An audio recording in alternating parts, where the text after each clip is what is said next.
제16장. 바울이 더베와 루스드라에도 이르매 거기 디모데라 하는 제자가 있으니 그 어머니는 믿는 유대 여자요 아버지는 헬라인이라.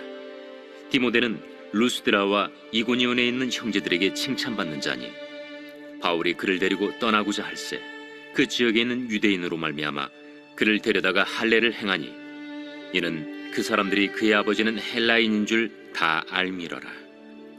여러 성으로 다녀갈 때에 예루살렘에 있는 사도와 장로들이 작정한 규례를 그들에게 주어 지키게 하니 이에 여러 교회가 믿음이 더 굳건해지고 수가 날마다 늘어가니라. 성령이 아시아에서 말씀을 전하지 못하게 하시거늘 그들이 부르기아와 갈라디아 땅으로 다녀가 무시아 앞에 이르러 비두니아로 가고자 애쓰되 예수의 영이 허락하지 아니하시는지라. 무시아를 지나 두루아로 내려갔는데 밤에 환상이 바울에게 보이니 마게도냐 사람 하나가 서서 그에게 청하여 이르되 마게도냐로 건너와서 우리를 도우라. 바울이 그 환상을 보았을 때 우리가 곧 마게도냐로 떠나기를 힘쓰니 이는 하나님이 저 사람들에게 복음을 전하라고 우리를 부르신 줄로 인정함이로라.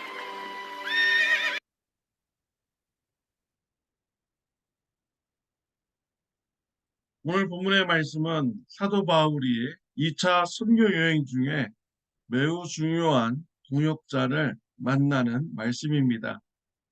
또한 2차 선교 여행에서 선교의 경로를 바꾸는 또 중요한 본문입니다.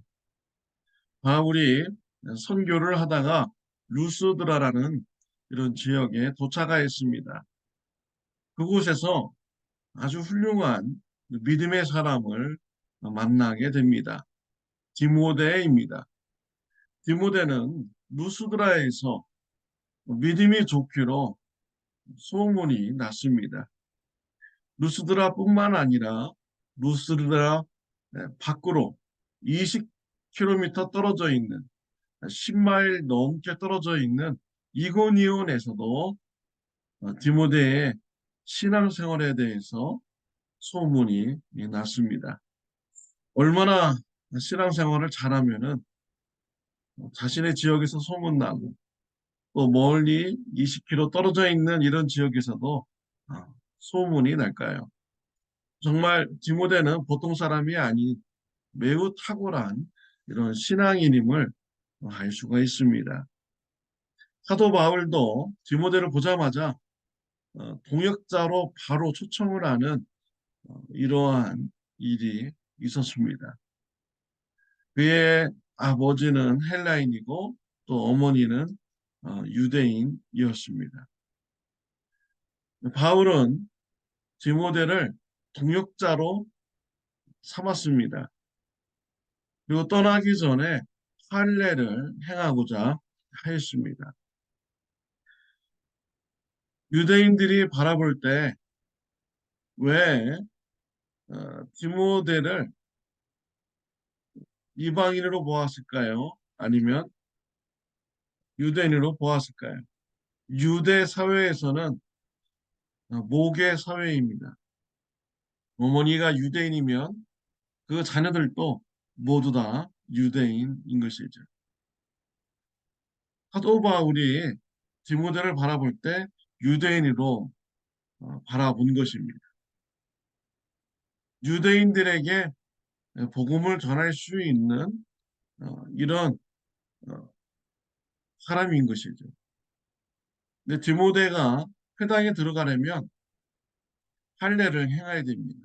할례만 행한다면 디모데는 유대인에게도 복음을 전할 수 있고 이방인에게도 복음을 전할 수가 있습니다. 그래서 바울은 디모데에게 할례를 행한 후에 동역자로서 같이 선교의 길을 떠나게 된 것입니다. 고린도전서 9장 20절 말씀에 보면요. 바울이 복음을 전하는 이런 기준이 있습니다. 유대인들은 내가 유대인과 같이 된 것은 유대인들을 얻고자 함이요 율법 아래 있는 자들에게는 내가 율법 아래 있지 아니한 율법 아래 있는 자 같이 되는 것은 율법 아래 있는 자들을 얻고자 함이요라고 했습니다. 바울은 유대인들을 만나면 유대인처럼 행하면서 복음을 전했습니다. 이방인들을 만나면 이방인들처럼 행하면서 복음을 전했습니다. 그들의 눈높이에 맞추어서 이제 복음을 전한 것이죠. 바울과 디모데 모두 다 외국에서 태어난 자들입니다. 헬라 말과 헬라 문화가 매우 익숙한 자들입니다.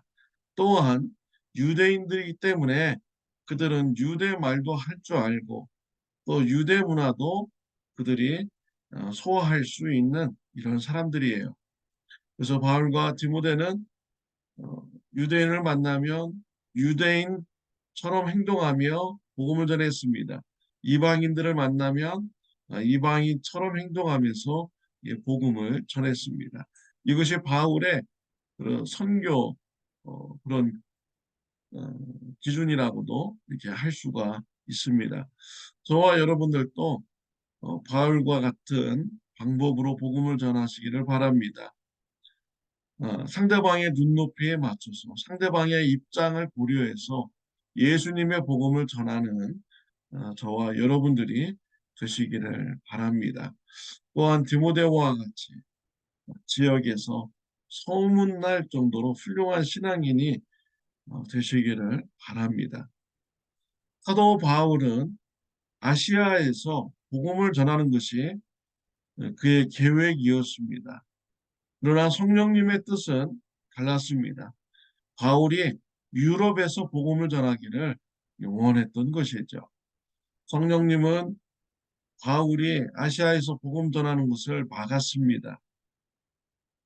바울이요, 이때 깨달아야 됩니다. 근데 깨닫지를 못하는 것입니다. 그러자 성령님께서 아주 극단적인 방법을 선택을 하셨습니다. 9절에 보면 밤에 환상이 바울에게 보이니 마케도냐 사람 하나가 서서 그에게 청하여 이르되 마케도냐로 건너와서 우리를 도우라 하거늘이라고 했습니다. 이성적으로 또 여러 가지 일을 통하여서 보여주었는데도 깨닫지 못하자 하나님께서 성령님께서 극단적인 방법을 사용하셨습니다. 바울이 알아들을 수 있도록 환상을 보여주어서 마케도니아로 건너가서 복음을 전하도록 한 것입니다. 신비한 경험 우리가 인정해야 되죠. 근데 우리가 아, 하나님께서는요 여러 가지 방법으로 우리에게 하나님의 뜻을 알려주십니다. 하나님의 말씀을 통해서 또 알려주시죠.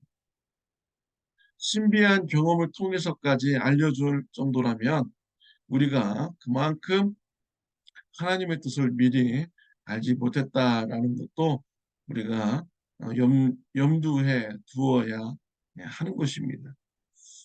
하나님의 뜻을 우리가 정상적인 생각과 이 말씀을 통해서 미리 깨닫는 이런 신앙생활을 우리가 가져야겠습니다.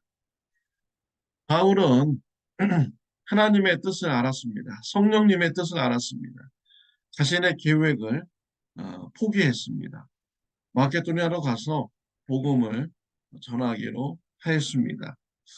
그 일이 순탄하게 열렸을까요? 그 길도 순탄하지 않았습니다.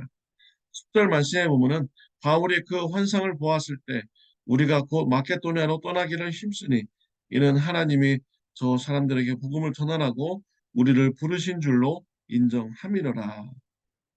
마케도니아로 떠나기를 힘쓰니 라고 했습니다. 마케도니아로 가기 위해서 힘쓸 정도로 어려운 일이 많았다라는 것이죠. 그럼에도 바울은 포기하지 않았습니다. 성령님의 뜻이기 때문입니다. 성령님의 뜻일지라도 우리 삶 속에 어려움이 있을 수 있습니다. 성령님의 뜻이라면 바울과 같이 포기하지 않고 성령님의 뜻에 순종하여서 복음을 전하는 삶을 살아가는 저와 여러분들이 되시기를 바랍니다. 기도드리겠습니다. 하나님 아버지, 감사합니다.